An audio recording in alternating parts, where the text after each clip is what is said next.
I was 62 years old the day I held the paper that changed everything.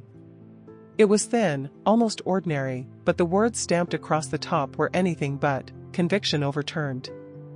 I stared at it for so long, my hands trembling, the ink blurring behind tears. You'd think after decades of waiting for justice, I'd feel nothing but relief. But the truth? My heart was heavy, because this victory came at a terrible cost. I never imagined that in my 60s, long after raising children and settling into what people call the quiet years, I'd become part detective, part historian, and part fighter for justice. Yet there I was, armed not with a badge or a law degree, but with a DNA kit and an old family tree. If you had told me years ago that I would unravel a murder case that had haunted my community for decades, I would have laughed. But sometimes life hands you a story you can't ignore. But the truth I uncovered, it nearly cost me everything. Before I tell you how DNA and a family tree changed everything, make sure you stay with me to the end, because the final twist is something you won't forget. I grew up in a town where doors were left unlocked, where neighbors borrowed sugar without asking, and Sunday dinners spilled out onto front porches. We weren't perfect, but it was the kind of place where you thought you knew everyone's story. That illusion shattered one autumn evening when a young woman was found murdered in her home just 2 streets away from mine. The news traveled faster than wildfire. People whispered at church, at the grocery store, even at the school gates.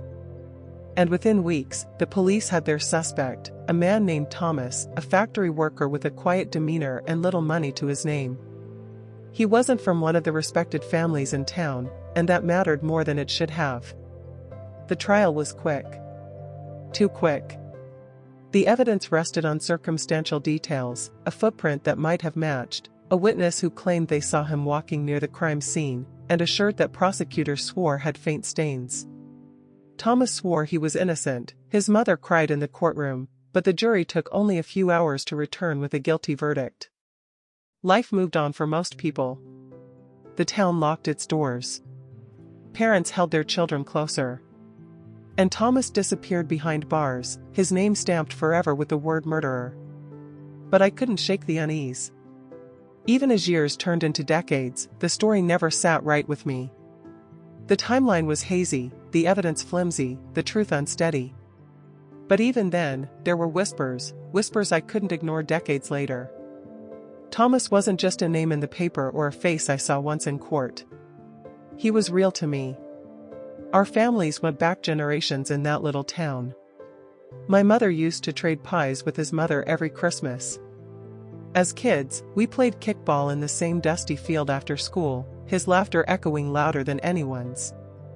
By the time the murder happened, I was a young wife with children of my own, but I still remembered the boy who never once raised his voice in anger.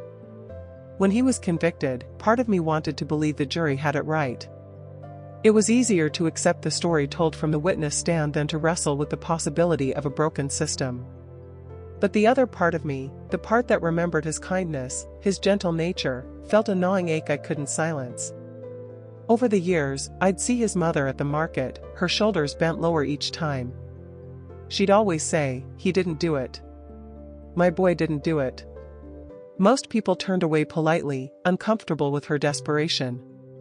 But I couldn't. Her words followed me home, seeped into my prayers at night, and haunted me whenever I walked past the street where the murder had taken place. By the time I reached my 60s, I'd lost friends, buried family members, and learned just how fragile life is. And yet, Thomas's case was the one thing I couldn't let go of. It sat like a stone in my chest, reminding me that truth doesn't vanish simply because time moves on. I promised myself I would not go to my grave without knowing the truth. It started innocently enough. I wasn't searching for murderers or trying to crack a decades-old case. I was simply curious. My grandchildren had been teasing me to get with the times, and one Christmas they pooled their money and bought me a DNA test kit. I thought it would be fun to trace my roots, maybe confirm the family stories my grandmother used to tell about Irish ancestors and long-lost cousins. The kit sat on my kitchen counter for weeks before I finally swabbed my cheek and mailed it in. I nearly forgot about it until the email arrived months later. "Your results are ready." At first, it was harmless entertainment, colored maps of heritage, percentages I couldn't quite make sense of, and suggested relatives scattered across the country. But the more I explored, the more fascinated I became.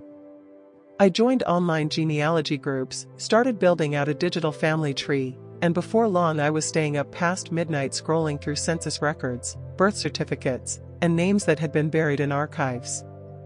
And then, small things began to connect, a cousin here, a familiar last name there. It was like tugging on a thread that kept unraveling. I couldn't stop pulling. If you've ever thought DNA kits are just for finding distant cousins, keep watching, this will change the way you see them. And just so we're clear before we go any further, the little tube I mailed from my kitchen didn't overturn anything. Home DNA and family tree matches can point you toward a truth, but they don't count as courtroom evidence. To change a verdict, you need court-ordered testing in an accredited lab, a clean chain of custody, and a judge willing to look again. And then it happened.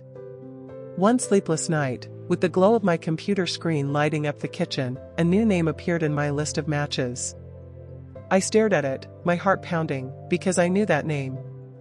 And then, one sleepless night, a name appeared on my screen, a name tied to the murder I thought I had buried in my past. The name on my screen felt like a ghost reaching out from the past. It wasn't Thomas. No, this was someone else, someone with a blood connection to a man who had testified during the original trial. At first, I thought it must be a mistake.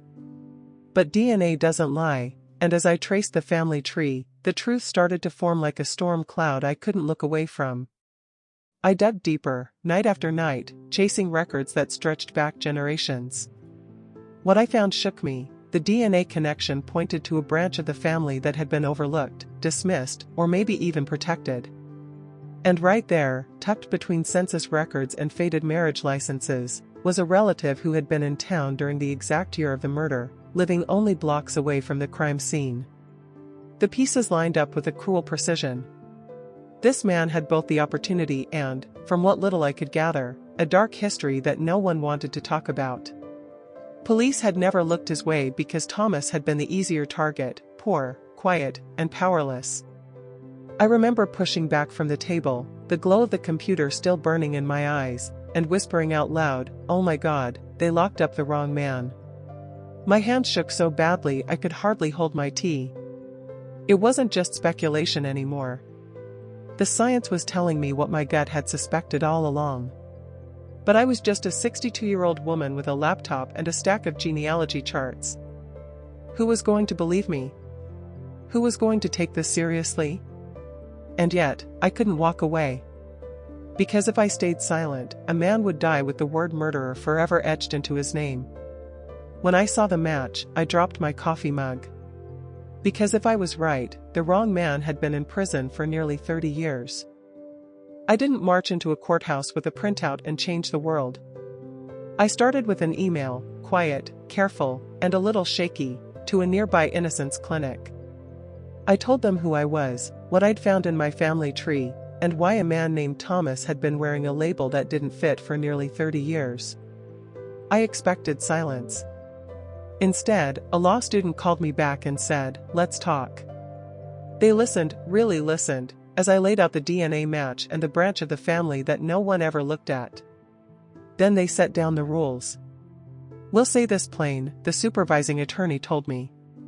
"Consumer DNA and genealogy hits are leads, not evidence. If we can persuade a judge to order new testing on the original evidence, under today's standards, in an accredited lab, with every seal and signature logged, that is what a court can rely on." It wasn't the movie version. It was motions, affidavits, and a statute I'd never heard of that lets judges order post-conviction testing when there's a real chance of proving innocence. I brought what I had, the family tree I'd built node by node, the match list, and a timeline that put an overlooked relative in the right place at the worst time. The clinic's investigator checked whether the evidence from the original case still existed, slides, cuttings, swabs tucked away in an evidence locker. "If it's degraded, this gets harder," she warned. My stomach nodded. Decades turn proof into rumor. We wrote letters. We waited. The prosecutor's office pushed back at first, said the jury had spoken, the town had healed, and no one wanted to rip open old wounds. One attorney told me flat out, "No one's going to believe you." I went home, folded laundry with hands that wouldn't stop shaking, and said out loud to the empty room, "Then I'll make them." The clinic filed a motion. It wasn't dramatic, it was meticulous. They argued that new scientific testing, under today's standards, could exclude Thomas and identify an alternate contributor. They asked the court to allow accredited lab testing and to preserve the chain of custody like it was sacred scripture. I learned new words, STR profiles, custody seals, Cody's eligibility, and I learned patience, the kind that tastes like metal on your tongue. Meanwhile, we reached out, carefully, to relatives on that other branch of the tree. Not accusations, questions. Some doors closed. Some eyes flashed with defenses rehearsed over years. One cousin said, "We don't talk about him." That told me everything and nothing at once. Weeks stretched into months. I kept a notebook by the phone and a prayer on the nightstand. And I kept talking, because silence had been the soil where this injustice grew. If you were in my shoes, 62, stubborn, and tired of being polite, would you press on or let it go? Tell me in the comments. I'm listening. Then the call came, the evidence existed. The judge had signed the order. The samples would go to an accredited lab, fresh seals, documented transfers, no shortcuts. When I hung up, I cried, not because we had won, but because we finally had a fair chance to find the truth. And for the first time in 30 years, the case moved, not on whispers, but on science. Before we stepped into that room, every swab and slide had a paper trail thicker than a family Bible, custody logs, fresh seals, controls, and signatures. The lab didn't take anyone's word for it, they tested, validated, and documented, line by careful line. Only then did we bring the science to the judge. The courtroom smelled like furniture polish and old paper, the kind of scent that clings to history. I took a seat behind the defense table, my fingers folded tight enough to leave little crescents in my palms. Thomas shuffled in wearing a suit that didn't quite fit, his shoulders narrower than I remembered, his eyes searching the room like he was afraid to claim it. The Innocence Clinic sat to my left, young faces, steady hands, while the prosecutor stared at a legal pad as if it could reverse time.